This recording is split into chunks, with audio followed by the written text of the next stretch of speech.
अरे बेटा अपनी जवानी के कंट्रोल खमरिया जो है क्या। अरे बेटा अपनी जवानी के कंट्रोल खमरिया जो है क्या बे। निसाद जी के ठोकला बजन के फाट गया देखते लइका बा। पावर होला निसाद जी के जाति में रे पावर होला निसाद जी के अरे बेटा तू वो समय के इंतजार करो तू ला बेटा माजी। अरे बेटा वो समय के इंतजार करो तू ला बेटा माजी बॉय ये निसाद जी को सुन कर लो के तू खाली पुलिस दरोगा थानेदार जानेला मोरनी सदावा के यूपी बिहार जानेला।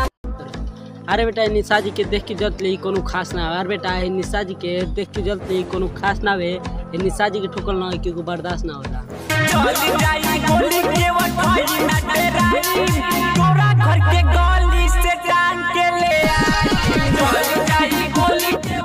तो हेलो गाइस हमारे चैनल पर नहीं आए तो हमारे चैनल को सब्सक्राइब करो बेल नोटिफिकेशन ऑल पर सेट कर दो।